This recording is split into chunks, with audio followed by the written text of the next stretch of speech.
Welcome to Boxing Fans Talk TV. I'm your host, TDT. You can refer to me as Miss T. Now, y'all see the thumbnail, Errol Spence Jr. and Terence Crawford interview with Brian Custer. We're going to have questions about that. Did we learn anything new? Was anything relevant said? Or can we gauge a little bit more or speculate as to what we think the fight is going to be come July 29th? But we'll get into that and much more. Y'all know the drill. First, let's turn to.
Welcome back to Boxing Fans Talk TV. I'm your host, TDT.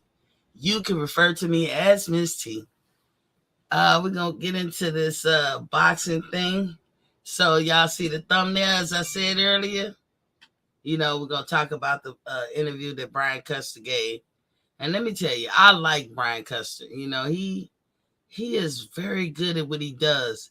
He do these interviews. He has a way to thread that line, that thin line of not seeming biased towards one or not trying to give a gotcha question or whatever, all while asking the questions we want to know and bringing up stuff and posing the challenge to the other person. Like, I can't even explain it, man. Some things he say that I don't think other people can get away with saying, that the fighters will feel a certain kind of way, but the fighters are very comfortable with him. And like I said, shout outs to Brian Custer. I always like to see an interview that he does because I know he's going to ask them tough questions. He's going to be fair. He's going to be lighthearted. As a journalist, you have to know how to play in the middle. You really do. That was always the formula. But, times have changed. We got YouTube channels now. We're not totally relying on the network and what they got to say because we know a lot of things will be missed. But, he's one person that understands journalism the way it's supposed to be. So shout out to him for that. And we're going to get into what was talked about in that interview. And for those of you who missed it, it just happened this morning, I believe. Well, I know it was live earlier today. So you got time to, you can go back and watch it or whatever. But y'all know what I do at the top of my hour. So water check. Here at Boxing Fans Talk TV, we advocate that everybody, and I do mean everybody, drink at least 100 ounces of water. We know that water is a life sustainer as well as sunlight, as well as calcium and vitamin D and stuff. These are things that are essential to your health. And when they're essential to your health, like things you can't do without, then how are you supposed to accomplish anything or do anything great or average or whatever it is your flavor is on whatever level you want to be? How are you going to do that if you don't have water in your life? Here, 2023 and beyond, nobody should be having problems with dehydration and everything. I even throw in the fact that the new prevailing wisdom is that you don't need to give babies water because you mix all their stuff like their cereal and their formula with water. Well, that's just like saying, what's better, water or Kool-Aid to us? And you don't know any living thing that don't need water. So I repel against that new wisdom about babies not needing water. But they babies, they don't weigh as much as we do as adults or even teenagers. So you don't have to give them as much. You got a baby, a brand new baby, on average weigh like about 7 pounds. So what they need to drink about maybe 2.5 ounces of water that whole day to be right. That's half their body weight in water. So I mean, you can't go wrong, even if you just giving an ounce of water, And babies will suck that in. If they hungry, throw the water in the front. And they'll suck that down real quick, and they'll be mad in a minute because when they realize it ain't no food, they'll be like, bitch, I said I'm hungry. But anywho, I'm just saying, for babies on up, it doesn't matter your age. If you're a living thing, you need water. And you should not be lacking in it because we all know better now, and we just got to do better. But we know that a lot of people don't like to drink water. It's not your favorite thing to drink. Water is an acquired taste in the sense that it's not an acquired taste when it comes to taste of it all. It's acquired in the sense that, most people don't like to drink water. Water is boring. It is. I'll say that. It's boring to drink. All that stuff. But like, you rather drink some Kool-Aid. You rather drink some store-bought juice. Or you rather drink some liquor or coffee or tea. Those are the prevailing liquids of our, you can say, era or shit. That's going to be how it is forever. Sodas and stuff like that. But you know better. And it takes water to make all those drinks. But you know how bad they can be.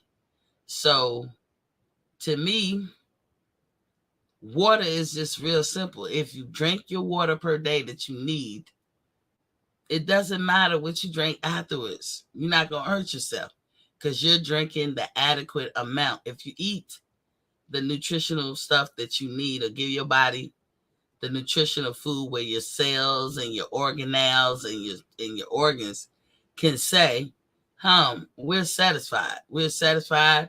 We have been fed, so let us go do what we do best. It wouldn't matter that you eat a pizza later or a burger later if your heart so desires.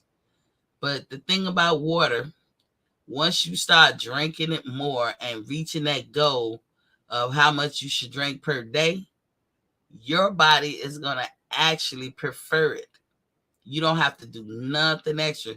Your body going to get up and say, you know what, give me that water. I'd rather drink that than to drink this soda or this tea or this coffee. But you got to get in the habit of drinking water. Now, drinking 16-ounce bottle of water a day and that's it, or a cup of water a day, that's it, is not going to get your body to the point where it's craving the water. But if you drank the necessary amount according to your height, weight, it will. Now listen, there's people that's huge out there. So we not saying that there's no wiggle room even for you guys. If you're 300 pounds, then half your body weight is 150 ounces of water, which is almost like 27 ounces extra of water than a gallon, because a gallon is 128. You know what I'm saying? So you don't need to do the 150 if you're 300. Do 100. Watch the beautiful things that happen when you drink 100 ounces of water a day. Watch how beautiful your life turns out. Watch how beautiful you feel. Watch how your body seems efficient. Watch how you get rid of stomach cramps and stomach aches and stomach issues, pretty much. Drinking water, because you're going to flush yourself out. You don't want to find yourself in a predicament or open the door to have to deal with dialysis or these other things. These are problems because your filtering system is off. And there's two ways you can mess up your filtering system. Not drinking enough water, number one, probably one of the leading cause, and not feeding your body nutritional food. So we can get off into that more in depth, but I'm going to just say this, and I won't get into depth, but I will say this. If your body system, organ in your body is meant to filter, i.e. your kidney, your liver, your spleen, your gallbladder, you have a lot of filtering systems, right? More than just the kidney. So the first job, do realize that your organs do multiple jobs, at least two or more. The first job that it does is always going to try to filter. It's always. The second job is going to be more about metabolizing. And we know metabolism is all about controlling the calories you have intaken and the fat on your body and the health overall, because if you're obese or overweight, then you're going to have some medical issues. So going back, just basically talking about the filtering system. Your body will filter shit before it metabolize anything. So metabolism goes on hold.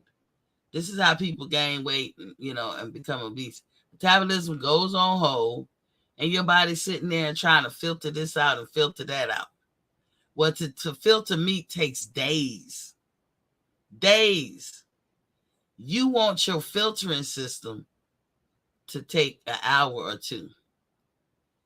Why should your filtering system be in the mode of filtering 20 hours out the day and only delegating 4 hours to metabolizing?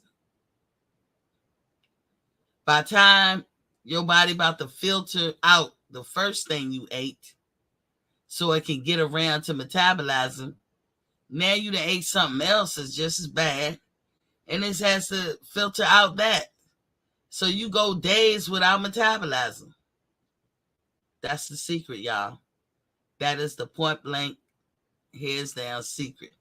If you knew how your body worked, you would act accordingly. But the biggest first string, secondary way of handling all of that is to drink your water, because your water will flush everything out. It will make things move in a timely, efficient manner. We say, again, at Boxing Fans Talk TV, if you're not going to drink a gallon or do the formula completely according to what you weigh, then shoot for 100 ounces. I don't care if you weigh 120 20 pounds. That means you really only need to take in 60 ounces of water. I would tell that person, still shoot for 100 ounces.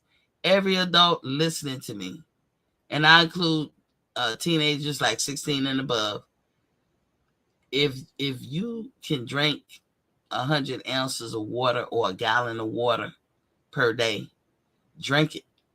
It's going to do you good. But we said we're going to give wiggle room, and we're going to do 100. Like right now, I'm at 96 ounces that I've drank. And I'm still drinking. I'm still drinking water. Now, if I want a soda later, in an hour or two from now, I can have it, I feel. And I will have it if I want. But I'm going to scarf this water down first. If I still got room, I'm going to take it up to a gallon. Here lately, in the last week, I've been drinking a gallon of water a day. And it's been the easiest thing, not because I'm acclimated to drinking water. That's part of it. But because I really do get a credit to my cooler. I get 5-ounce cups, like I told you. Give me stuff in little dosages, and then my mind gonna be like, that's not enough. But if I get something, in big dosages, then I'd be like, I'm not gonna finish this. I'm already defeated before I even try to drink it. So my cooler, I just walk over. I got them cups up there, 5 ounces, and by the time I take a sip before I walk away, I'd be like, nah, I'm gonna want some more water. So I scarf it down, get another 5-ounce cup, scarf that down. I've been known to do that like 3-4 times. 5 ounces plus 5 ounces is what? 10 ounces, right? Well, we already over a cup of water, because a cup of water is 8 ounces. So if I do another 5 ounces, that's 15. I'm 1 ounce away from having 2 cups of water. Now think, if I'm doing it 4 and 5 times in a row, I can drink a lot of water this way throughout the day than I did the other way, grabbing water bottles. I'm slowly moving away from drinking water bottles. If you have a spring near you, find out, Google it. If you live near a spring, I live literally down the street from a fresh spring. And every time my water bottle runs out, I go and fill it up. And I test them too. You can get your test strips online, or you can go right over to wherever they sell pools and ask them for a test strip, because you want to test the pH balance. This water is damn near pure. It's 6.9. 7 is the norm. 7 is right there at the middle. Anything over 7 is alkaline. Anything under 7 is acidic. You want everything to be alkaline, but even with doing the pH balances of things, you don't want to go over 7.35. So see, if 7 is normal, anything over it is alkaline, you only want to go 0.35 over. You don't want to be 8. You don't want to be 7.9. You don't want to be any of that, because too much, your body is like a balance. So I test the water every time I bring it back. And I'm averaging 7 or 6.9. You can't get no more pure than that. And that's God's water coming out the ground. Oh, yes, I drink it every day. And I've been drinking more. And another thing that helps me is a lot of ice. So I buy the, I don't know if people know about this. You can go to Sonic and buy you a bag of ice, and those little ball ice. If you like that type of ice, I do. It's like eating a slushie or something. I buy the bags of ice. I fill my ice up in them big tall containers, like jars or something, and I fill it up and let it sit in there for like a minute. That water be ice cold. For some reason, my body loves ice cold water. You got to go by what you love. Some people, my daughter, she loves room temperature water. I don't know how, but she does. She'll prefer it that way over putting it in the fridge. Nah, I can't do that. I need my stuff cold. So learning what I like, and learning some tricks to the trade, to sometimes you got to fool your own self, So as long as I know by the end of the day that I'm getting the proper amount of water in, I feel good. I feel good. If somebody say, "Oh, Miss T, you look way younger than you are," it's all the water I drink. The more I do, even if, well, I'm gonna say it's genetics, but even beyond genetics, if you want to enhance that, do stuff like drink water. It's gonna make your skin elasticity. You're gonna have good elasticity in your skin. That means your sebaceous glands, the ones that secrete oils, because that's how you need to have young looking, healthier skin, is for your sebaceous glands to be working properly. But remember, water makes everything works better. So first thing in the morning, before the toes hit the ground, get up, drink your water, think of your body like an engine so it can run in a timely, efficient manner. Second time is at night, coming out the shower. Even the American Heart Association agrees water is good for your heart. Anytime they say anything good for your heart, do it if you can. Like they say, wine is good for the heart. I'm not a liquor drinker, so I mean, I don't mind drinking wine, but I'm not a liquor drinker. So I'm gonna have to front load everything through water. But if you know, I'm not opposed to drinking wine because I know it's good for your heart. Your average human body burns between 900 to 1,000 calories at night when you're in a deep sleep, not a cat nap, and know the difference between the two. But when you're in a deep sleep, so that's why you want to drink your water because it's a lot more work going on when you're sleeping than it is when you up. And a lot of people, prevailing wisdom will have you believe that there's more work going on while you're up because you're up, you're moving, and you're doing stuff. You're doing a whole hell of a lot harder shit in your sleep.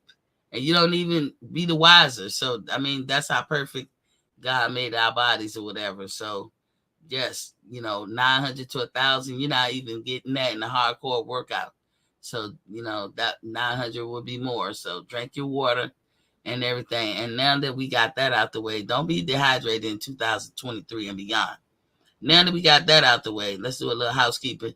Please, please, please hit that like, share button and subscribe if you haven't been here before, especially. If you've already hit subscribe, don't touch that dial. We got you. We got you locked in. But hit the like and share every time you come in. If you have any questions, statements, or whatever, do so in the chat. Do so after watching the replay. And you can hit up boxingfanstalk@gmail.com. That's boxingfanstalk@gmail.com to leave a question, statement, or whatever you want to talk about. I do get back with everybody. I am respectful as I can be. I hope you guys stay respectful. But even if you guys talking y'all shit, it don't bother me. I engage with you. So please, please leave a comment, question, or whatever, and we can talk about it. And who knows, we'll bring it up in the next show. The Cash App right there, Boxing Fans Talk TV. I'm not sure what YouTube is doing with me. I've tried to reach out with them. I should have been met those requirements to get the super chats and all that. But for some reason, they like to take my stuff back. So, hey, hit that lovely Cash App. I thank you for the past, present, and future. For anybody who's donated, don't be shy to hit my Cash App. I see y'all hit a lot of people Cash App. Hit me up because all of that goes right back into the channel. I'm over here sipping on my water now. I come on Monday through Fridays, 7:30 p.m. Eastern Standard Time. That's Monday through Friday, 7:30 p.m. Eastern Standard Time. If I ain't got nothing to do, y'all know that I'm moving. I'm about to sell my house. I'm getting ready for a big wedding for my daughter, and I got my side business. So I'm doing a lot. So sometimes, if it ain't much to talk about, you won't see me on here. But this is a great time for boxing. We got the Bud Crawford and Errol Spence fight coming up. And I mean, what could be greater than that? This whole year of boxing has been great and all that stuff because we're getting fights that we want to see. And there's an old saying that the customer is always right. And that's true.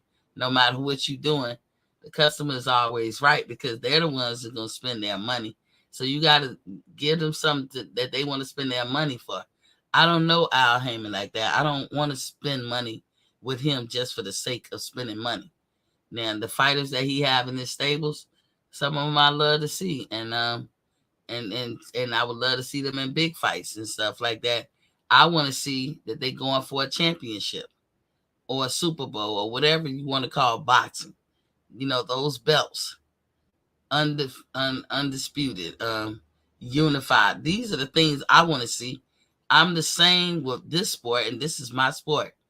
I feel versus me looking at basketball or football and NFL. You got the Super Bowl. You do this every year, and every year it means something to be the best that year. Well, boxing is saying we want you to be the best for years, to hold on to legacy forever. I mean, Rocky Marciano, his claim to fame was he boxed, and he was undefeated, 49-0, not a blemish on his record, right? But here's the thing: a lot of y'all probably don't know about Rocky Marciano either.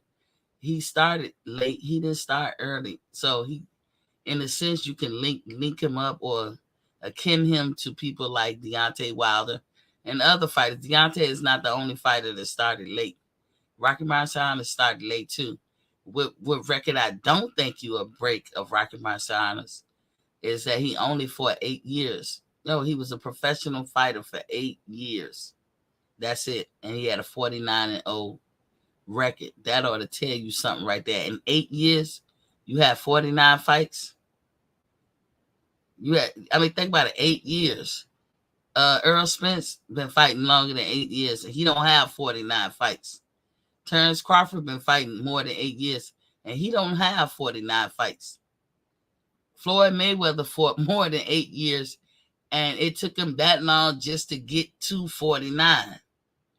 And then he took that other fight and went over, so he broke the record. But y'all see what I'm saying? That's what made probably the big hoopla about Rocky Marciano. He started late in boxing, and then he fucking fought 8 years and won all his fights with no blemish. Plus, I think, I'm not for sure, today's time he would seem like maybe a light heavyweight or a super middleweight. But I think he fought in the heavyweight division back then, I believe. People were much smaller back in the day. America especially has grown, in size and, to the point that we got to capitulate with everything to accommodate the size that we are today. Like blood pressure. The average blood pressure used to have to be 120/60. Now they be like, it's 130/80. Anything over 80, the bottom number is bad. Anything over 180, top number is bad. See how we had to change things to accommodate what really is, or reflect what really is in the world today. And I say, no, look, if you had something, if you was making sense back then, keep the same story. If 120/60 was normal, let's work hard to get back to it. Let's try to. Okay. So anywho, let me get off my soapbox. So the Brian Custer interview. Like I said, if you haven't seen it, you can always go back. It was live this morning or this evening earlier. And I love Brian Custer when he does his interview. He has a knack for it. He makes the people he interviewed very comfortable, all while asking the questions, the tough questions. He doesn't throw you softballs all the time. It's almost like he doesn't kiss your ass or be hanging on your every word. Now, Ellie Setback is very cool, and I like his work too. But Ellie, he be coming off like he kissing ass, or is it that the people, be feeling a certain way about Ellie? Because I see a lot of people try to say something to him, but the boxers know that they can't really say what they want to say. But some of them don't even want to talk to Ellie. Now, Ellie, I'm not talking about you bad. I'm just reading what I see. But, Ellie dig deep, and he don't let that bother him. And he keep charging forward. Good on him. And Ellie gets around, in the boxing world. Good on him, because we see a lot of good stuff and relevant stuff because of Ellie. Like that, especially that confrontation between Terence Crawford and Errol Spence after the Maurice Hooker fight, and when they were in Oklahoma, that was thanks to Ellie. But a lot of people sometimes don't want to talk to Ellie because they feel he favors Mexican fighters. He feel like he in cahoots with the Garcia family, like Mikey and Robert Garcia's and them family, and hook up over there. And so when he come around certain people, certain people can feel like, man, you capping, get the hell away from me. Like even when he come around Earl, it's like Earl don't want to answer his question, but Earl knows that Ellie is relevant. So I'm not saying that Ellie is not. So, but just, peep gang. Ellie is doing the same thing that Brian Custer doing, but everybody's comfortable with Brian. So they had that interview today, and I'm going to say nothing really came out the interview, but a little clarification. PGH Big Dog, you was in the building. Was popping, King? I see. Nothing really spectacular came out of this interview. If you're a casual person listening, if you're an expert person listening, you might think that something came out good. If you're a novice person, you might think that something came out good. If you're a person that pay attention to detail, you might can see what came out good. I put myself as a novice slash expert because I look at boxing. I live, breathe, eat, sleep it. That's why I consider myself like that. But I also consider myself as a person who pay attention to detail. One thing that I learned today by looking at that interview is that the all access video that everybody's seen more than once, but nevertheless a lot of people have been watching. It's a slight indication as to how popular this fight is. They got over 1 million views. Ellie said exactly. I mean, not Ellie. I'm sorry. Got Ellie on my mind. Brian said an exact number, 1 million point whatever, but it got over 1 million views. That's how many people are interested in the Bud Crawford versus Spence fight. And you can tell by how many people watch the all access video. So is Showtime doing a little bit more when it comes to promotion? Yeah. I mean, it took them to be backed up against the fence when it comes to Paramount, and Paramount to make some hard choices for them to get back to the winning pathway of putting your fights together and putting on an event or showing for the fans, or it's trying to satisfy the fans. Because in 2022, it's almost like it was fuck the fans. But the fans will show you, no, it's not fuck us. It's going to be fuck y'all because we got the money. Y'all want us to spend this money. So it can never be fuck the fans. And for people who will say that, this fight is boring, and these are, comments that people might have made years ago.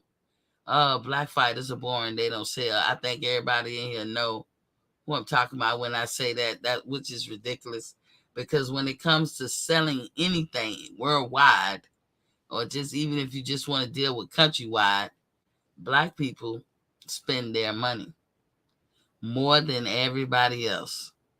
We drive the economy. We drive the trends. We're the ones shopping more than everybody. And it's a known fact. So if you was into marketing, or if you were into, that side of the world, like just business, I'm going to say that side of the business, where it's trying to present a product or service and then selling it, you will already know that Black people is those are the people that you're going to target most, because they're the ones who are going to spend their money rather than let it sit in the bank. Good or bad or indifferent. You can find pros with that. You can find cons with that. Our money is in the building. I see you, King. So that was one little thing that I glanced. I said, oh, really? Over 1 million views. Ain't counting. So can we translate that or convert that into actual sales? That remains to be seen July 29th. And we'll find out. Now, they asked Errol Spence and Crawford this thing about, generating sales and being whatever you got to be to sell your fight and this, that, and the other. And they both were sounding the same. I like Spence's answer. I like Crawford's answer. Spence was like, we don't, because Spence went first in the interview, by the way. So he was like, we don't need to be talking bad about each other, talking about each other's mamas and putting people down and this, that, and the other to sell a fight. But he said, if you know anything about me or Crawford, you know we're not those two type of men. We're not that type to be going ham and talking out the side of your neck and putting folks down and talking shit. That's just not who they are. And again, these are the leftovers of the Floyd era. In Floyd era, Floyd embraced being the villain. And he's seen it happen, or else he wouldn't have did it that way. And that worked for him. But remember, whatever worked for him, believe you me, the powers that be have been watching that. They watch the analytics, and they're going to make sure that don't happen again, because who got the better other side? Floyd, you might as well say. Floyd has made damn near $1 billion just by being a boxer. He makes more money than the promoter and the networks and all this stuff. He's making as much. Now, do y'all think that the powers that be, the empty suits, want that setup to be the case? Where the fighter is going, just going balls to wall, making all the money, more so than the promoters, the managers, the businessmen, the networks, the whatever. They want to be the one that's raking in all the dough. It's enough. If they do it right, it's enough that everybody eat. So now the jobs to slack off is like when you had Floyd, who was a willing participant to be the villain. And then just look at the Floyd and Conor Benn fight. You had two people who was willing to be the villain or willing to talk shit and do whatever to sell the fight. And Conor was worse than Floyd as far as how much he engaged into it. Not that it's a worse strategy. Both of them understood and understand the assignment. Point blank, period. So Errol Spence understands the assignment. He just got to be him. Or it's to be something else is obvious faking. As we now know, according to Jamel, was the Charlo's position. Bud got to be him. They can't be nobody else. That's what they clarified that. They're not going to be that. But they hope that this fight does big numbers because it will give a hint and a half to the boxing community at large, promoters, empty suits at large, and casual fans at large, that you ain't got to go through all that just to get a good boxing match coming on. Because they're talking it's going to be done in the ring, and that's what the fans want to see anyway. So here you got two fighters that's not with that type of smoke. They could care less. I found that refreshing because Earl could let somebody rope him into thinking that that's what he needs to do. Bud could let somebody rope him into thinking that that's what he needs to do. Both of them stand firm on that. That's something I already knew. I'm sure all of you guys already knew that. So if you want to say you didn't learn nothing there, I say it's been more clarified or verified. That's what that part of the interview, when they talk about what they got to do to sell it, is it being promoted right? They doing a lot more promotion with both of them than they have ever done with either one of them before. So this is a different fight. This is why this fight is mega. So yes, the fight will do good numbers. If you letting the all access be a contingent factor or a mitigating factor, you're going to say, yes, they're going to do well. Why? Because all access as of now, 1 million and counting. That's how many people view that. And that they don't need to be shit talkers. That's always been the case. Now, Errol said they making bread set for life. He mentioned something to that effect. That they're gonna make more money to change generational wealth for their family. They're gonna secure their family just with this fight. So for all of us who was thinking that it is about the money, you're right. You're right. That's another clarifying point. It's like that for Bud. It's like that for Errol. But I would say like this: boxing is prize fighting. It's always about the money. What you want to add to it is let it be about legacy too. Because you can make all the money in the world, you'll be great. Your children will be great. Their children will be great. And maybe you'll go on and get to be, one of those celebrities to do cameo appearances in different TV shows or whatnot and all that. Kudos to you. But who talks about people who was rich? How is that the topic of a conversation? Well, Tom Brady was richer than shit. Man, that money he made and blah, blah, blah, blah, blah. Who does that? Or you going to talk about, damn, the consecutive fucking Super Bowls this dude had. He is just that damn good. You know what I'm saying? And when y'all can be like, well, maybe it's the team. Maybe it's Belichick or, the coach. See, I'm just naming shit that I remember. I don't watch football. Don't get misconstrued. I'm just remembering. I'm a casual. I'm a casual when it comes to football. But I hear so much that I can say something like Belichick or Tom Brady or just that guy something with the ski in his name.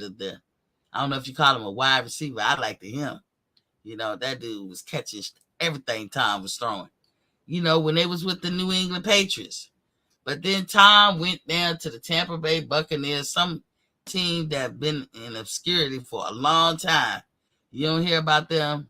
Well, back then, before Tom went there, I didn't hear about the Tampa Bay no more than I heard about Miami Dolphins. Miami Dolphins was popular. Why? Because that quarterback they had, Dan Marino, or whatever his name, Tampa Bay wasn't even heard of. Like, they won't, to more people who would consider an expert, a novice, or whatever. Yeah, y'all know. A casual like me, Tampa Bay who? But Tom Brady goes down there, and what wound up happening? In all these years, they became a relative factor. Then they go to a Super Bowl or something like that.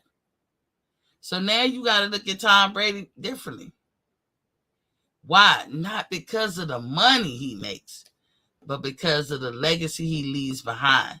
He takes you to the ultimate level and shows up and show out when the lights are on.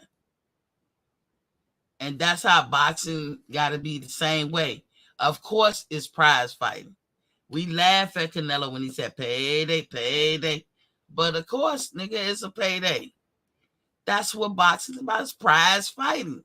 That's the whole point. You cannot have one without the other. And people seeing them, they were slick. Now, I'm sure they're not the only one, but try to usher in a new era where sometimes the fighters don't get paid a purse and try to come up with ways to justify. It's never justified, not to me. But if that's all you do is go after the purse, and it's not, I make the most money, so I'm the A side because of the money I make, we getting it wrong. You shouldn't be considered the A side just because of the money. Like if you had to put a point system to it, how many belts you got? How many times you unified? Or are you unified? Are you undisputed? Let's say we get those 5 points as a relative, a way to have a standard. And then, by the way, this person brings in 1 million pay-per-views. But if all you can say is this person only bring in 800 or 1 million pay-per-views, that's all I can say about them, though. We're not going to be talking about them 20 and 15 years from now. We're going to forget about them. You don't hear it like people now are starting to say Aaron Pryor. But when I was a bit younger than what I am now, you didn't hear about him. You always heard about Sugar Ray. You always heard about Tommy Hearns.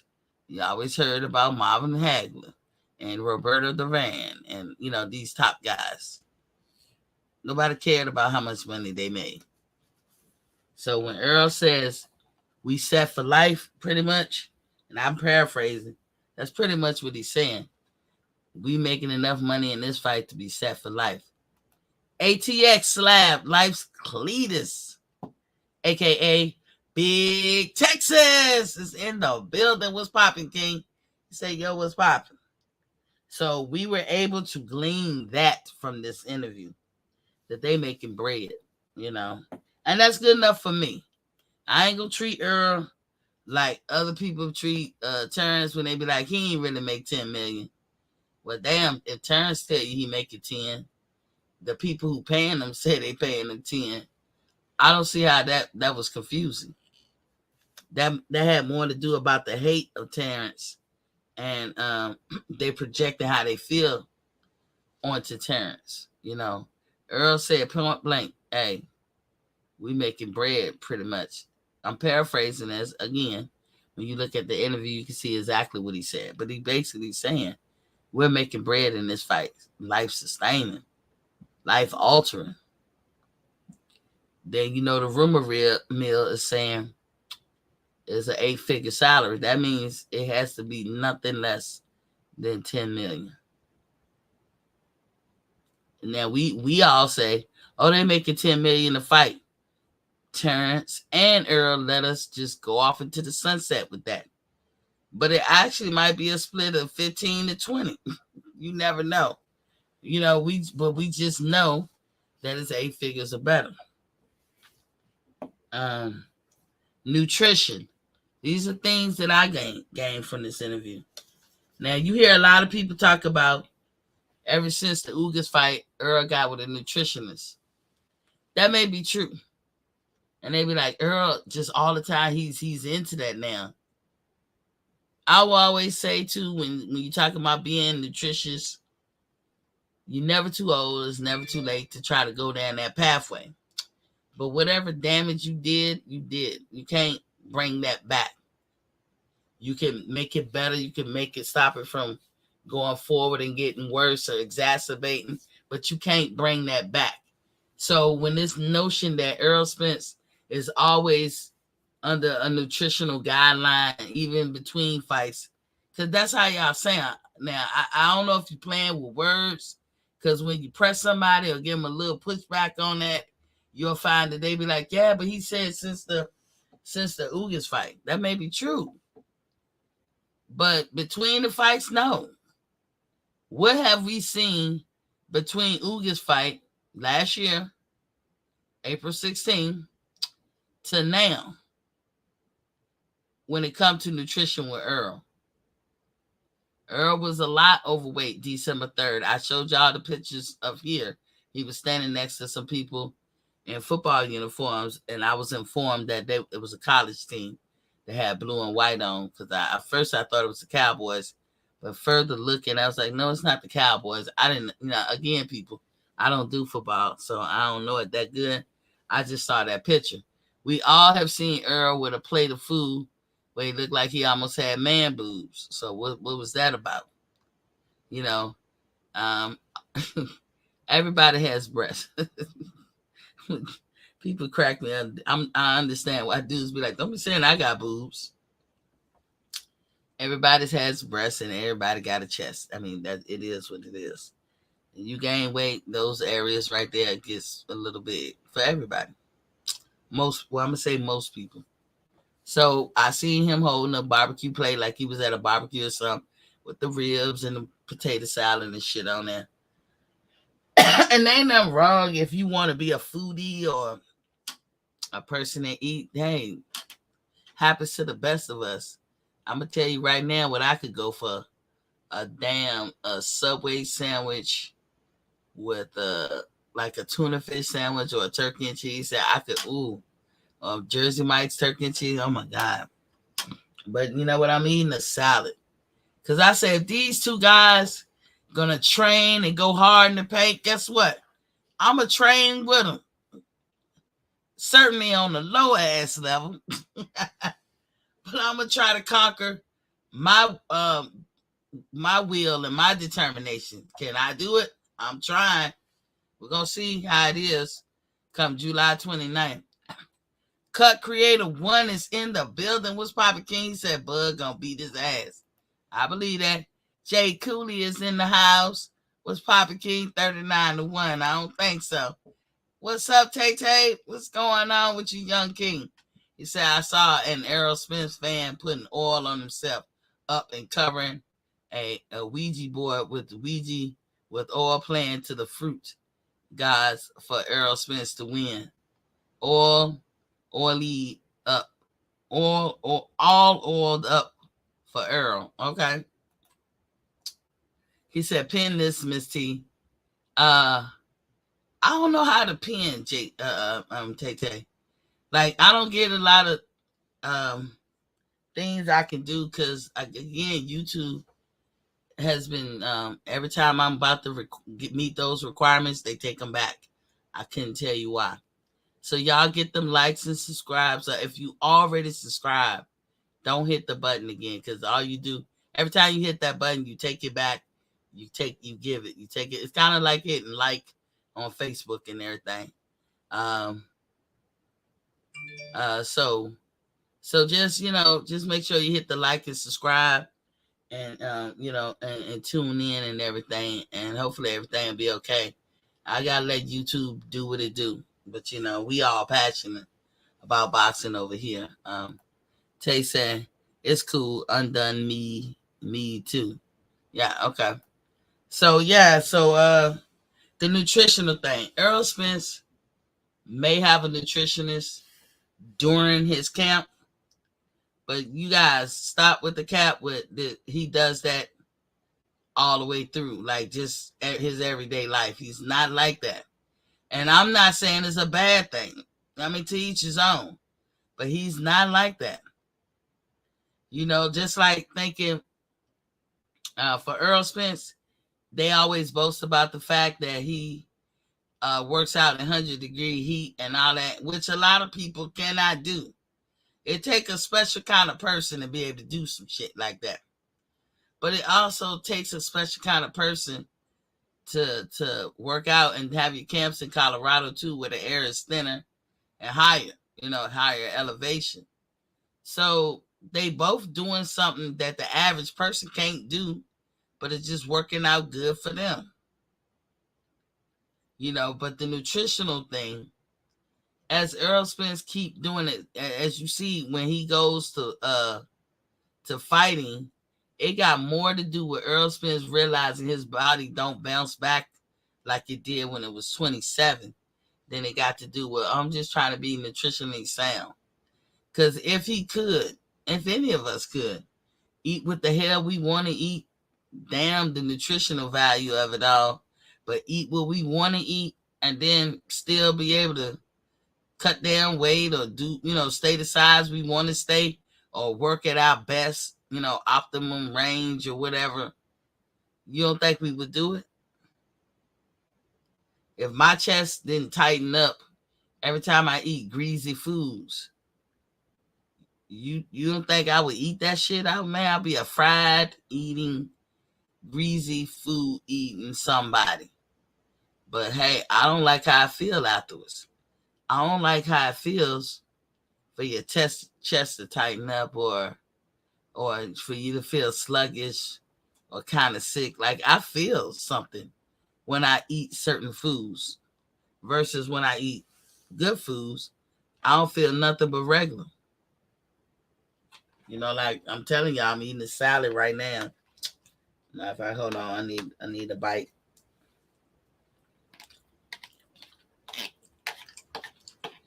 I eat a simple salad. Sometimes I have grilled chicken in it. Sometimes I don't. It's just lettuce. I do a pinch of shredded mild cheddar cheese. I try not to eat nothing processed. I don't get jiggy with my salad like cucumbers, fruits, and I don't do all that shit. Lettuce, mild shredded cheese, some tomatoes. That's about it.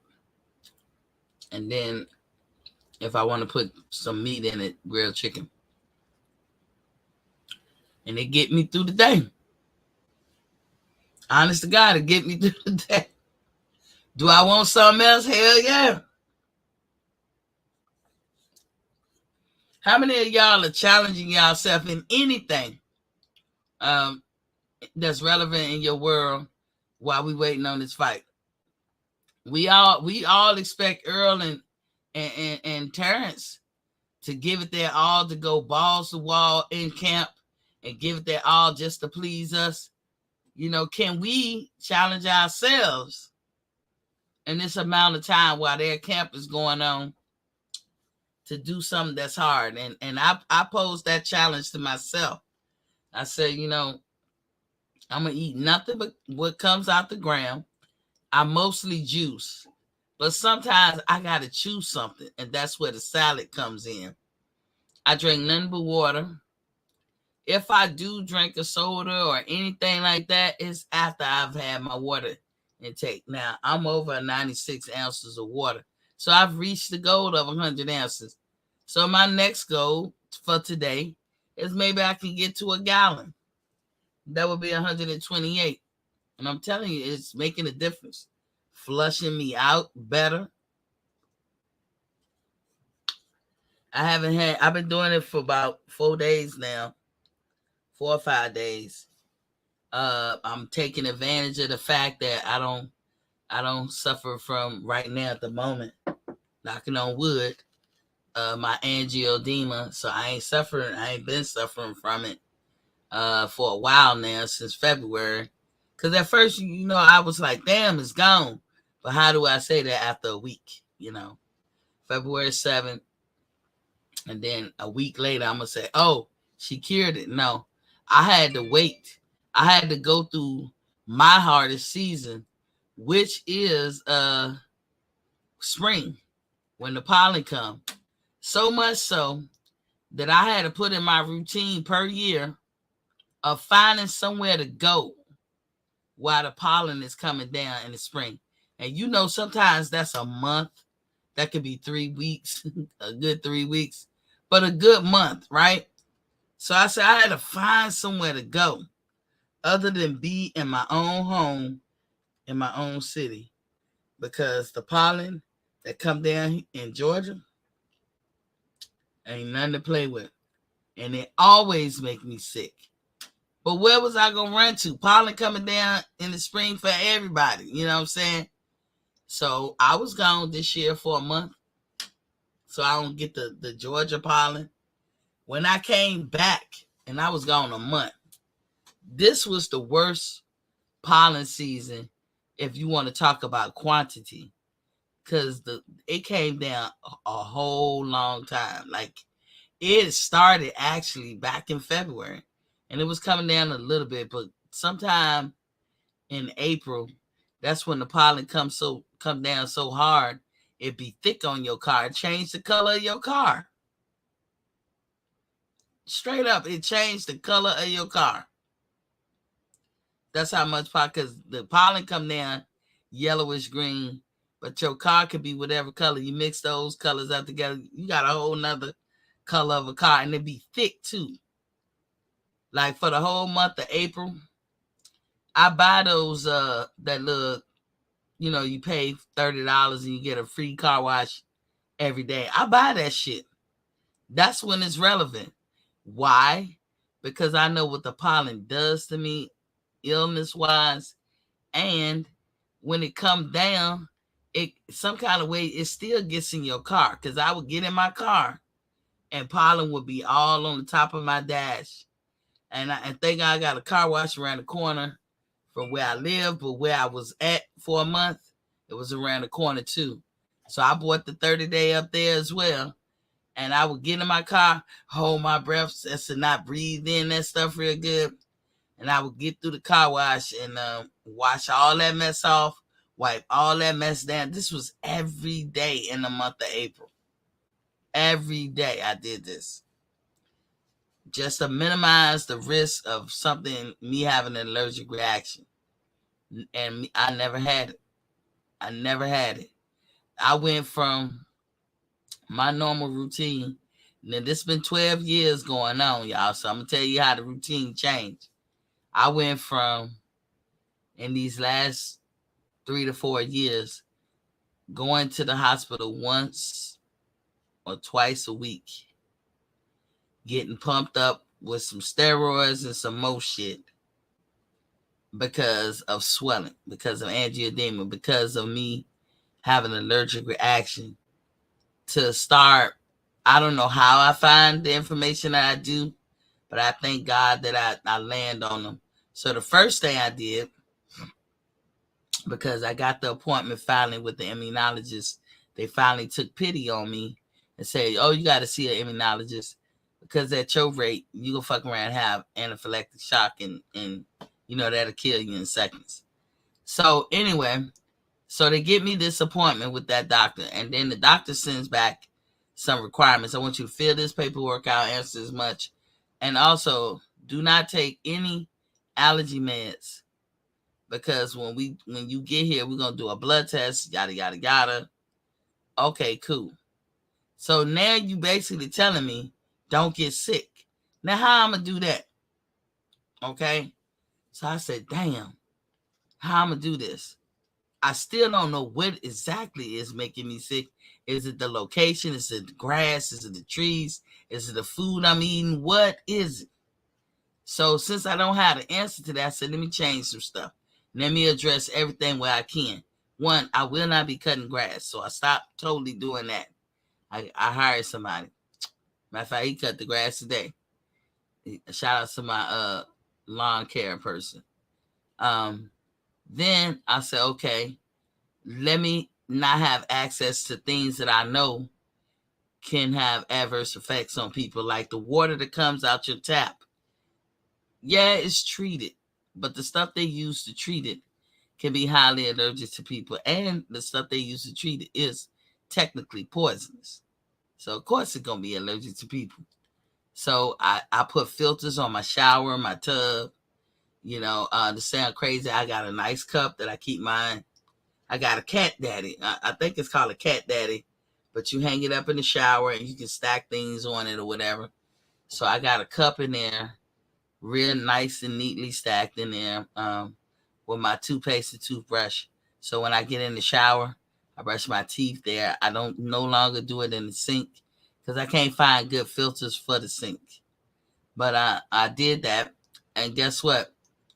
It instantly cut my emergency room time down more than half. I told you I was going in the emergency room once and twice a week, not knowing if it was the food or is it the location or it's the stuff that I'm coming in contact with. Once I put that filter on it and started brushing my teeth in the shower, I went to the emergency room from, let's say, the second week of December when I put that in to up to February 7th when I had my appointment. I might have been in the ER 4 times. And I don't know how you get that, because if you think the second week of December to February, that's at least a month. Almost, that's at least 2 months, right?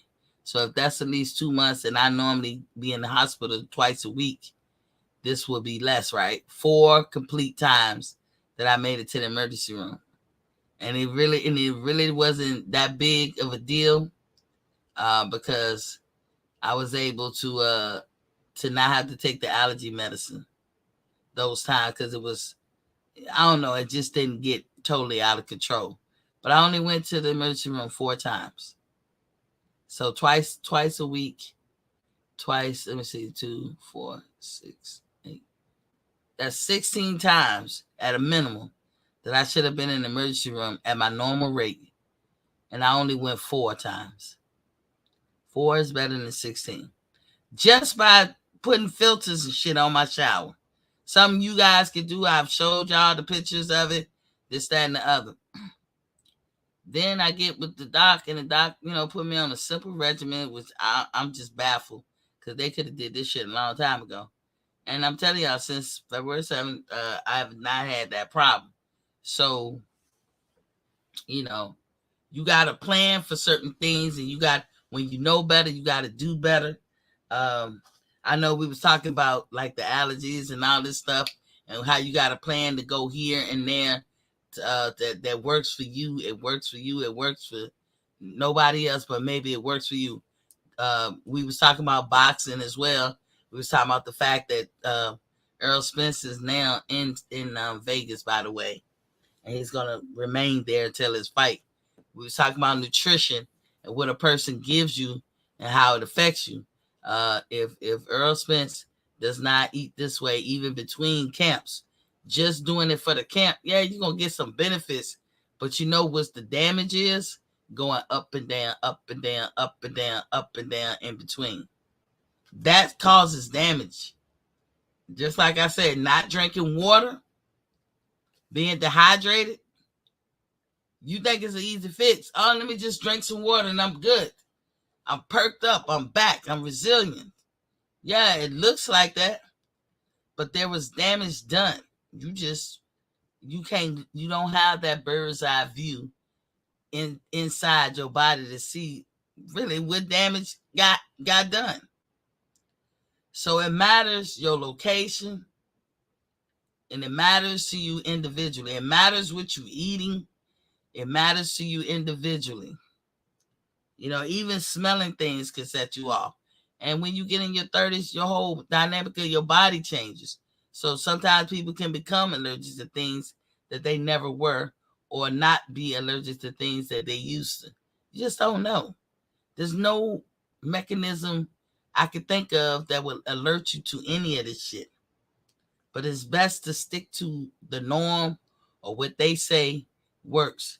Now, Errol Spence, nutrition, know how I know that he don't do this all the time? Because on that All Access, when the guy fixed his food and he put all the hot sauce on it, the guy threw his head up like, "Oh man, you messed it up with the hot sauce." And I know there's a couple people out there that be like, "How you mess something up by putting hot sauce on it?" I'll say it in a minute. But Errol Spence threw his head back like, "Oh, like I don't want to do this." So to a person who's always healthy and always eating healthy, that don't happen. He wouldn't throw his head back. He was like, "Yeah, come on, let me get this food." He don't want to eat that shit no more than us looking at it. Like, I don't know what the guy was chopping up that was white, that had little bees in it. I mean, I've seen it here and there. I don't know what that is. But people act like that's a good... I don't want to eat that shit. Look like it's too much in the cottage cheese family. Like, shit, if I'm going to get in shape only if I eat cottage cheese, then I guess I ain't going to be in shape. I'm going to have to let that dream go. I'm going to have to let that one go. Because I'm never eating that shit. I felt that way about beets for the longest time. I consider it an act of war for you to try to serve me some damn beets. I wouldn't eat it. My mama used to make it. Oh, she loved beets, but none of us liked it. And she was like, look. She would call me over. "Look, girl, I'm putting all this sugar." She would pour sugar in it. I don't give a care what you do with them. I'm going to think you trying to start some shit with me if you try to serve me some beets. That's how egregious they are to me. But what I lately learned in the last couple of years, I do like beets. I just don't like it in the form that it comes out the ground. If you juice that shit, it's sweet as hell. I don't have to add no sugar to it. If I want to eat a bunch of spinach, which I'm not a fan of, damn sure not a fan of kale. These are with cruciferous vegetables. They're supposed to be really, really good for you. If I want to eat them and I don't like how they taste, I'm going to juice them, right? And I know they still going to taste nasty when you juice them. So I need some sugar in the juice, right? So I grab a beet. Because I swear to God, I swear to you not, I hate beets. But when you juice them, they are sweet. I ain't gonna hold you on that one. That is a good thing. And that's why I can eat beets now. And I'm proud because I know how much nutritional value beets have. That man made Errol Spence some kind of juice. Probably made it out of celery and whatever. I don't know what he used, but something green. He had to use something green. So it could have been some vegetables, like say celery, or whatever. And Errol Spence drank it or whatever, but you can tell he's not happy doing that shit. He not happy with the whole nutritional setup. And again, y'all is not gonna let that. We can't let it pass that we done seen Errol Spence out here with a barbecue plate. Not that it ain't wrong. A few of us done had a barbecue plate. We ain't mad at him for that. But when you talking about your career and boxing, and you at that age now that everything you take in matters. Just being around certain things, it matters. Because you're not a spring chicken no more. It matters. So that shouldn't be an argument or a debate between Terence fans or Errol fans. But it comes out like that because people like to put stuff out in a way that makes the other person feel compelled to have to correct. So if you say Errol Spence always had a nutritionist, he good to go. He eats healthy, clean, and Bud gonna have a problem. And then you be in your head sitting there like Bud eats clean 24/7, camp or not. That's how Bud eat. Earl just doing it for the camp. How is that more leverage for Earl or whatever? It's not. I'm glad he doing it though. But Earl, and one of my friends was telling me today, he said Earl ain't he looking good. He gonna be on way. He do look good. He look big. He still look big though. But he shredded. Like if you look at his chest and muscle and stomach and he's shredded. He's shredded. I mean, you can be 160 pounds and shredded. I don't know how much he weighed. He never said what he weighed. But this has been a fat camp for him because that was one of the biggest focus. He has to lose weight. All through this camp, he had to lose weight. He probably had to take down between 25 and 30 pounds when camp started. Adam Hurley is in the building. What's Papa King? He said, man, anything under middleweight, and you might as well be watching midgets box. Let's be honest. These skinny little skeleton ass. I actually like 35 and up. That's me. I like that group. I like it. Heavyweight can be boring sometimes, unless you got a polarizing figure like Deontay Wilder, or you got a polarizing figure like Tyson Fury, and now Usyk and AJ.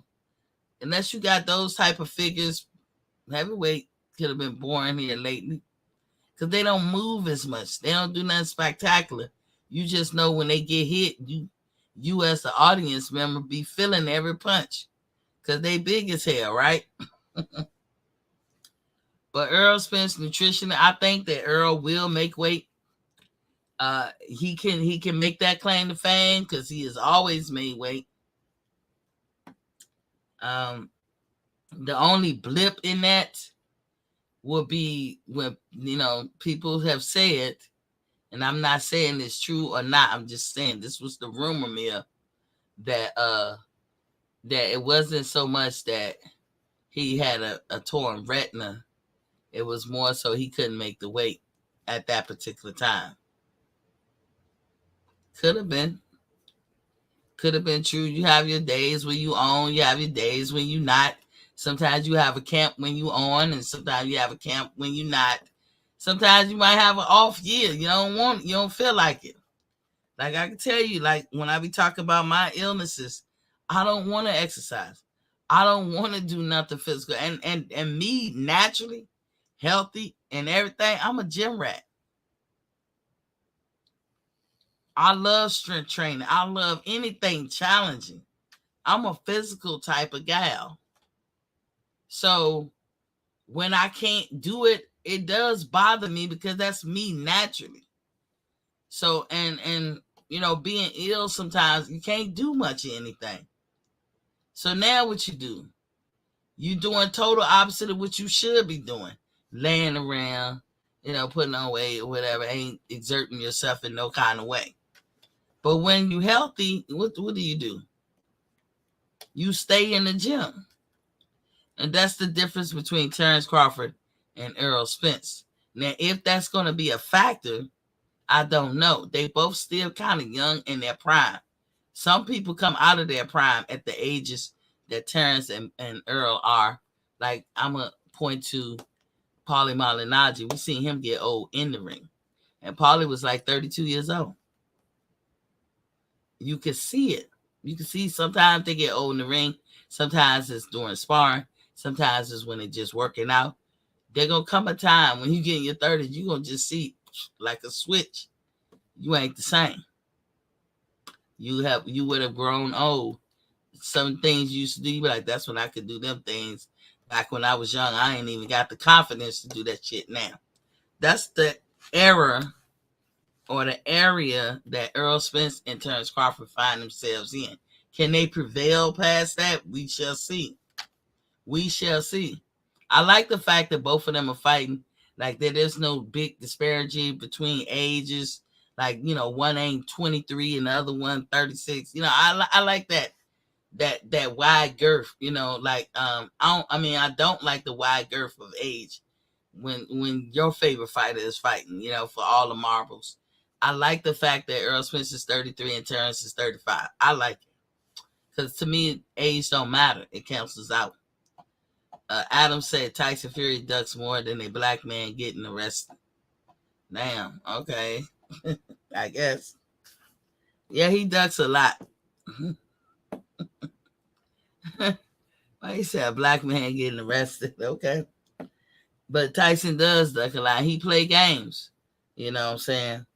So Terence Crawford answered the question about weight. He said he got 5 pounds pretty much to go. That's the only way. Either he was saying that's the only way I had to cut coming into camp was 5 pounds. Or, he got 5 pounds to go. But in my mind, he was saying I only really had to cut 5 pounds this whole camp. So that ain't nothing. But if you look at both of them, I look at Terence and say, that nigga look 147 right there. When I looked at Errol, they both, before I say this, they both are in tremendous shape. Errol is shredded like a motherfucker. He in shape now.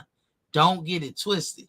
He looked like he could go in there and do 12 rounds, arduous fighting or easy going or not.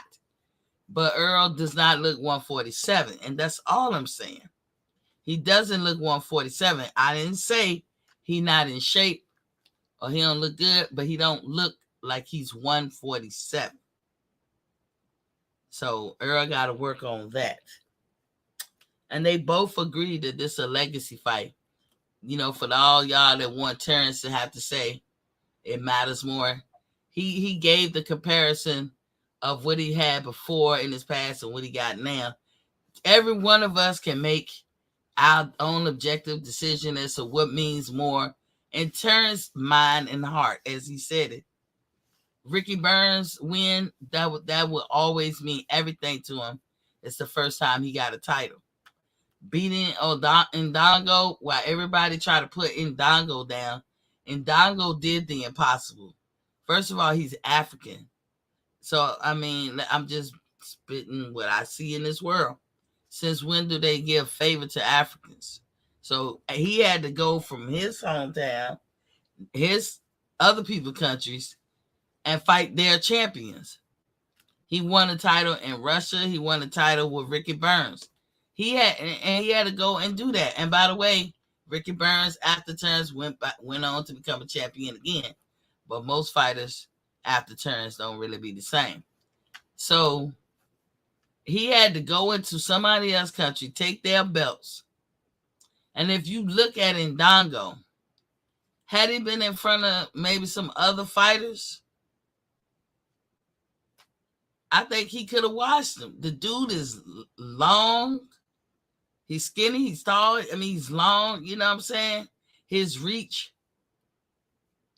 He couldn't get the good timing with Bud. Bud had his timing instantly. Bud also know how to slip punches. And Bud, and like the guy Nelson that works in Bud in his camp, he said Bud don't do traditional things like this is one of my favorite punches of Floyd Mayweather. He throw the punch and he already know to go under. Because he know what you about to do. And just like that, instinctively he knew. He knew before he even threw the punch how you was gonna come back. And so that's why when he throw his punches and he duck under, he got one of the best pull counter punches ever. Floyd did. Because he instinctively know what the typical man is going to do when placed in certain predicaments. Terence knows that too. But he does stuff you don't think. So to his opponent, you can't predict Terence. When he hit Kell Brook after he initially hit him, he was punching with him. Kell went to the ropes, and Terence came up on him and kind of flexed on him with the it's almost like when you playing basketball and you get somebody off their feet to jump high to try to swat your shit, but you never did jump, or you wasn't gonna do that. You just wanted him to get off his feet and get off his position. Terence does that a lot in boxing terms. He came up on Kell Brook. He flexed like he was about to throw a right hand into his jaw. Kell reacted. Kell tried to catch him coming in. Terence paused. He just took the air in his chest and was like he faked it. And Kell reacted, and Terence came in closer and made sure that he nailed him. And nailed them a couple of times, and to the point that I believe it was Tony Weeks, reffing that, had to jump in and stop it. When Ndongo was coming at Terence, was throwing all them punches, Terence saw the opening. He got him square in the middle, like near his diaphragm or something. Square in the middle. He hit Sean Porter like that too. Made Sean Porter stand straight up and pause. Terence don't do what you can't predict him. If anybody was paying attention, y'all would see that. But overall, it was a great interview for both of them. I was glad that they got to do an interview virtually versus live, because I think it takes away from the type of people they are. It takes away from what they're trying to accomplish in their camps, to keep having to break camp, to go do these promotional things and all that. I was glad that Brian could talk to them virtually, out his man cave. And like I said, Errol Spence said, I guess supporting his fighter, Frank Martin, who has a fight this weekend on Showtime for the free. Errol Spence would have came out there to support him anyway, and then would have had to turn back and come back. But we know Derek James is the trainer for Frank Martin. So Errol just came out there with them, and he's going to stay out there until his fight. Now, that's good for him. I guess, he just let us know that. Terence is still in Colorado. I don't know when he'll come back, maybe next week. But both of them want to come back in such a way that they can acclimate kind of to the weather, but it really shouldn't matter. They fighting inside. So we know that. Somebody brought up also, not in the interview, but the Jamal Charlo. If y'all listen, Jamal dropped a video. He was live, and he was drunk. And my prayers go out to him. I hope he get it together. But he was drunk, and he made himself look bad, in my opinion. But he's only human. He went live, and he spilled the tea about his personal life and why he turned down the Canelo fight. His excuse for turning down the Canelo fight don't jive. And I would say this, he is going through stuff, just like we can all have empathy and sympathy for Jamal Charlo. But at the same time, this is the career you chose. That's like me crying, and I'm in the military. I'm in the middle of the military. They finally asked me something I don't want to do, and I'm in here crying about it and shit. My family is raw. They give it to me rough. They be like, well, your ass picked to go in there anyway. Anybody tell you do that? Well, why don't you get out? Shut up, basically. Shut up talking to me, because you choosing it. You be looking at them like, what? That's how my family would come at me. And that's how I come at everybody else. I mean, Jamal, he chose to be a boxer. That's his profession. He talked about the fact that he was cheating on his baby mama, and the girlfriend that he was cheating with, or he called this girl the girlfriend. He said her name, I can't remember, but something was going down with that too. But remember, I told y'all before, what would make his baby mama snap the way she do or did? He probably got a baby on the way. I don't know. I'm not telling you that that's the case. But like, if he's always been a person, he didn't wake up in the middle of the day and start cheating. He probably have always off and on cheated. But maybe he was giving the girlfriend too much top billing. Maybe she's pregnant. I don't know. Y'all guess as good as mine. But he did say he's getting along better with his baby mama, but he knows she'll check his ass. But he's getting along with her. So that's one way to be helpful on his way to recovery. But why he turned down the Canelo fight? Nah. And I don't know if any of y'all buy that shit. That's just crazy to me. Well, I want me and my brother to eat. I gave him to my brother, then I'm gonna fight him next. And then, nigga, what is you talking about? What really are you talking about? Your brother is undisputed. You have not been. And you're closer to Canelo's weight than your brothers. You go up there and get that food and then give your brothers the leftover. Your brother ain't gonna be mad. Your brother got 160. If he wants to elevate and go up, he don't got to jump to 168, the super middleweight. But Charlo's excuse is not a valid excuse for why he passed the buck. You know what I'm saying? And I told y'all my theory on this 3-fight deal that Canelo supposedly signed with a PBC. I think he gonna fight Charlo. They may have a rematch, and then he gonna fight Canelo. I think that's what it is. If they were to fight for at 154, I think it could be even Steven, but I would lean towards Jermell Charlo. But at 168, I give Canelo a lot of leeway on this, only because Jermell Charlo has never fought at 168 that I know about. Do he walk around at 168? I'm sure he has. He's 6 feet tall. He's taller than Canelo. He's a bigger guy than Canelo.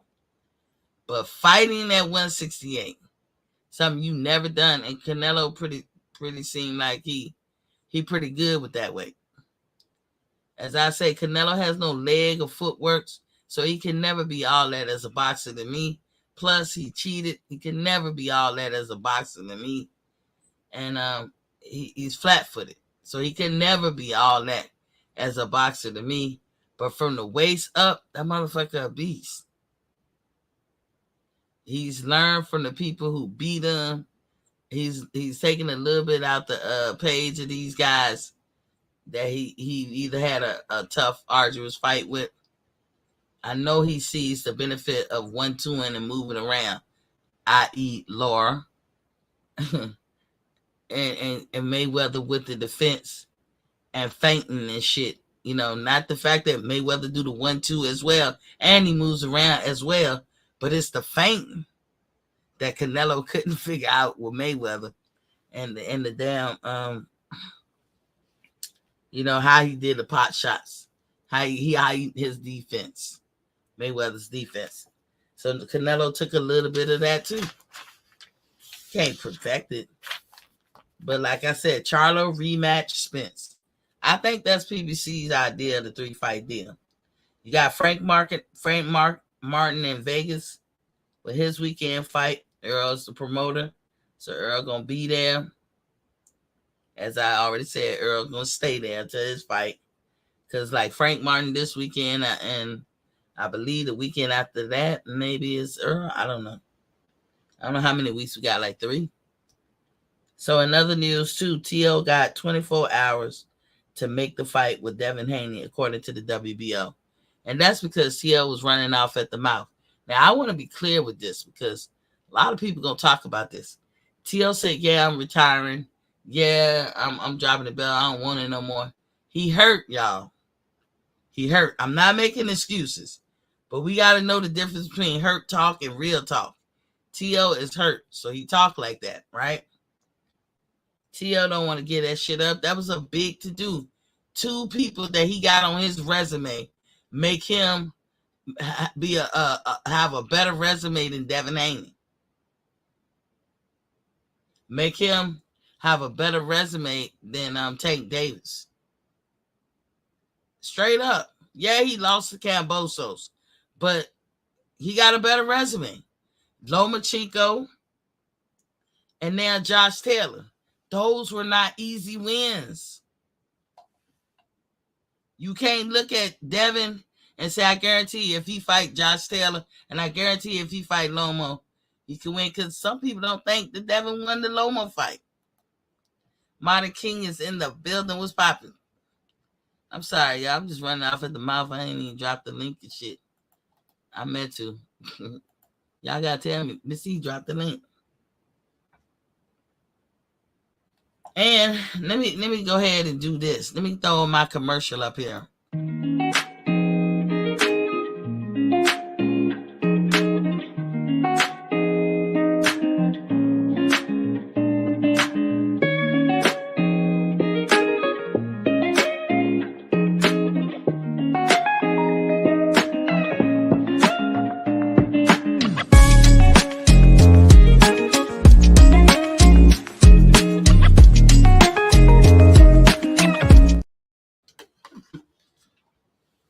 That's one of my commercials. Y'all enjoyed it? I'm sorry for eating your ear. This the other commercial.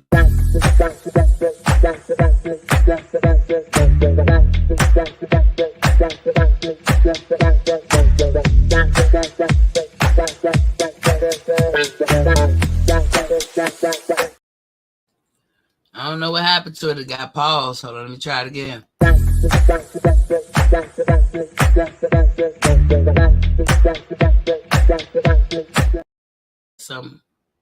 Some is up with my communicado.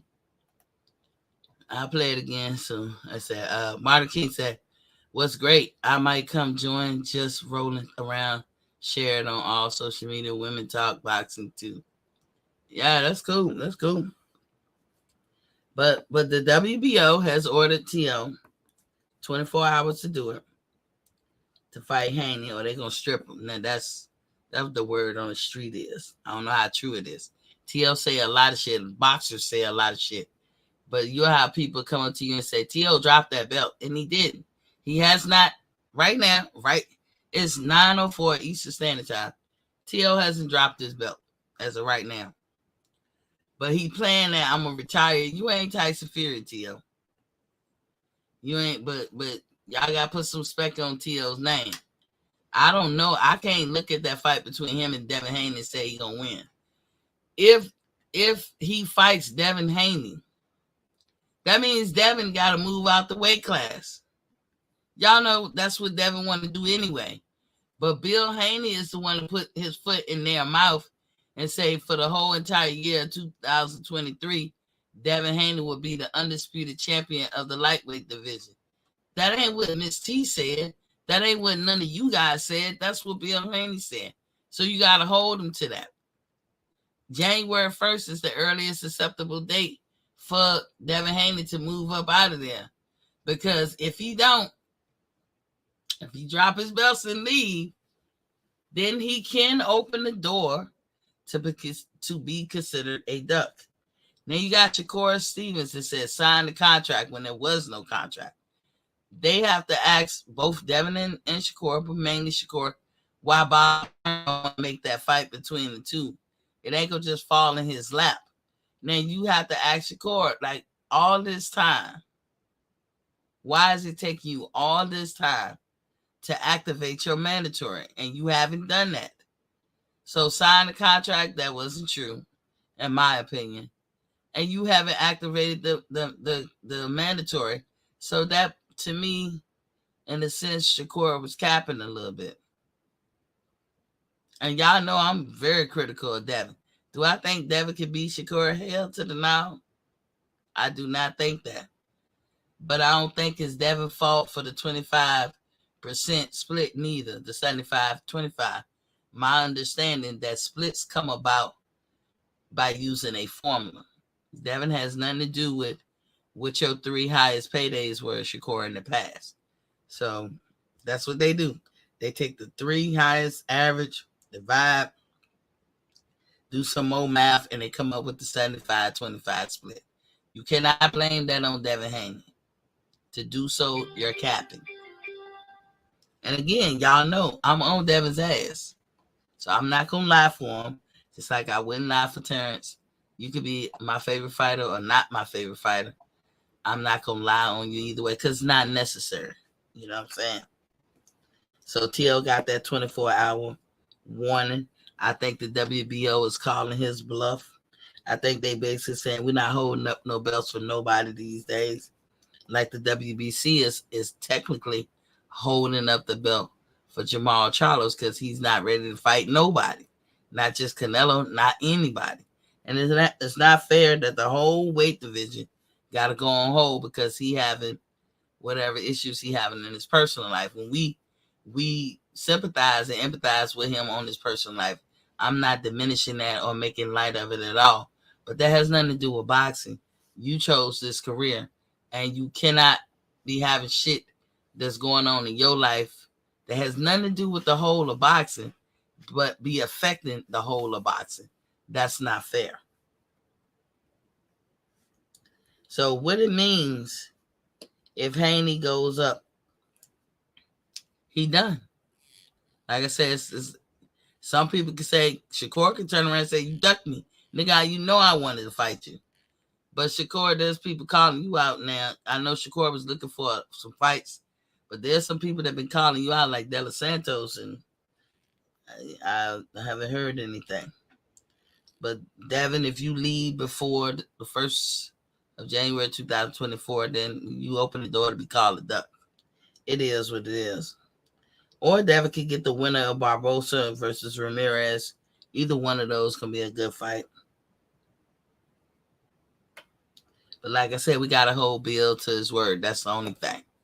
So beyond that, it's some good boxing that's going to be going down. We got to look forward to. Shout outs to Errol and Bud for doing a great interview. Martin King said, is that a shark hovering over Crawford hook? Yeah. Aqua Bud. Yup. Yup. You got the trident. Haney out here having jokers in their feelings, in my opinion, Ms. T. He said, Shakur has work to do. Shakur has work to do. He didn't even finish strong when he left his division to become lightweight. Robertson Kaseka, his best win. But we've seen Devin's epic battles. 25% is fair. Yeah, I mean, it's fair because, again, it wasn't young Devin that said, oh, let's pay his ass 25. Devin didn't do that. It's a formula, you guys. Unless somebody go tell me different, it's a formula. Yeah, we got to be fair with this, no matter how we feel about the fighters. Yo, what y'all think of this? Look at the screen. Holler at me in the chat. What y'all think of that? I done found my new niche. I'm good at something. I guess I'm good at something.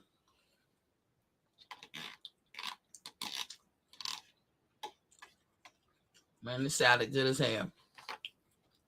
Don't this shirt go hard? Come in all kinds of colors. He said at least Shakur being transparent. No, he capping, dog. Devin didn't give him 25. Bob won't, for some reason, make them fight. And Shakur did not activate his mandatory. So,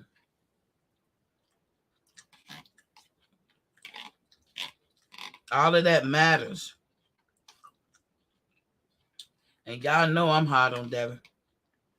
What y'all think about this shirt, though?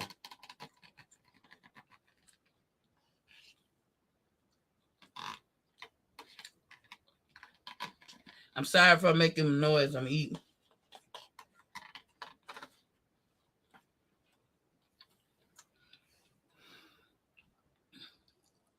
If you go over to, I'm gonna put the link in the chat. Over there, you can find some nice clothing or t-shirts, as well as a bunch of gadgets and gadgets. Go over there and get your shop on. That shirt go hard. I love that color and everything. I did that. He said exactly. I think Bob Arum has made his business known. I'm just wondering where Jay Prince in all the begging. Jay Prince is asking, I think Shakur is doing what he think is going to be best for his career. So I don't want to be too hard on him. But it's not a factual thing that Devin Haney just arbitrarily gave you 25, percent. And y'all didn't have a contract when you said sign the contract. So these are not truths. So you have to speak on them. Hey, Martin King, what you think about the shirt, though? Hey, everybody, look at your device.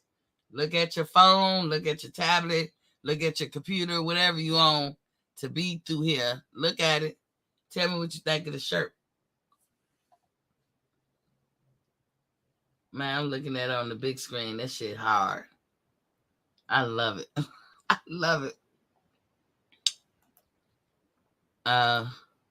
Here's another shirt.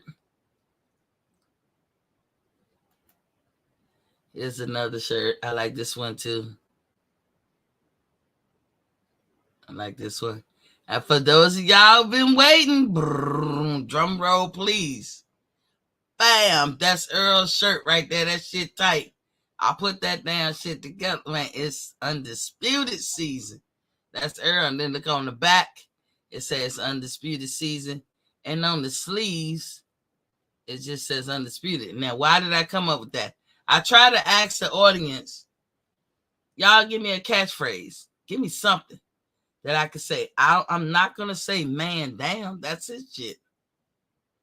But just like Bud said, this is my era. Give me something that Spence says that I can be like, yo, this Spence. And I don't know. And I'm going to tell you, it was kind of hard making his shirt because I had to find a picture. I wanted a picture that looked directly at you, like it's looking at you, but I couldn't. And then I wanted a picture with just him, not everybody else. And I couldn't find one. I mean, it was hard. Him in his element. So a picture that looked nice. So I put the picture together with the background and everything, and I put the words in there. And that's what it is. See, this one, like I said, that's the back. This Buzz shirt. Y'all look at the screen. This Buzz shirt. So that undisputed is on Spence's arm too. But look, in the back it say, this is my era. But then Bud say that. And then in the front, look, Bud looking directly at you. That shirt go hard too. Both of them do. Well, go into AskMeT51.com and get y'all shirts while they last. Monica said, I think I'm seeing the sign of my day. Laugh Out Loud shirt is a statement. Like, I like it, Miss T. Yeah. But, I wanted to be respectful of both of them. I'm not going to do a nice shirt up of Terence and then half-ass with Spence. But every time I want to make a shirt about this fight, I be so motivated when it comes to Terence. But I always say, you got to do it for the other guy too. So this is my devotion to Spence right here. It's very nice. If y'all knew what I had to go through just to even make this shirt, because he has no pictures while he by himself or looking forward or like a good, nice picture without everybody in the video and all this shit. So it was hard. I had to do a lot of manipulating with the computer. It's hard for me to somebody my daughter age. It would be like whip, bam, boom, real easy. But to us old heads that who computers and cell phones and all that ain't our really stilo. That's not our stilo. It'd be difficult sometimes. But anyway, head over there to cop y'all shirts. What else? What else I got in there? I got a lot of stuff in there. These are what the undisputed joints look like. This the Bud Crawford. I got one for Spence too. Same kind of design. Say Undisputed 2023. Go make your pick. Look, that's the black one. I just showed you at the top, man. Look how that gold and that black. That should be hard. TBC. Anywho, and for the ladies, I got the rose in there. For the ladies, I got that too. I'm a dime in a room full of pennies. Know your worth. But this one I like the most. I'm about to give me a couple of these in different colors. Man. You see that, Martin King? You need to copy one of these, boy, right here. This joint right here is tight. But anywho, that's all I have for today. Let me see if I can play that thing again, if it'll work. I don't know if it will.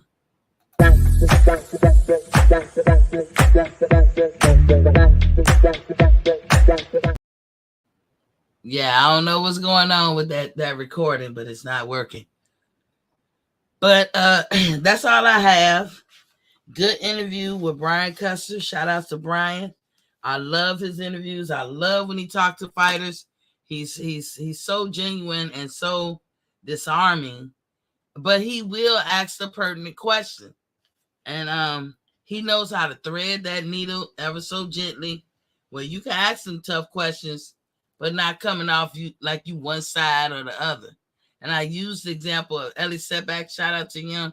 Ellie, sometimes when he come around to talk to people, the person he talked to know that Ellie ain't that pressed for him. He just, asking them. And you can see it in their face. Like you could cut the tension with a fork, a knife or something. Because the guy be like, you can tell they don't even care for Ellie to be around sometimes. But Ellie still do his job. Shout outs to him. I'm not talking bad about him. I just used him as a comparison to Brian Custer. Brian Custer asking tough questions too.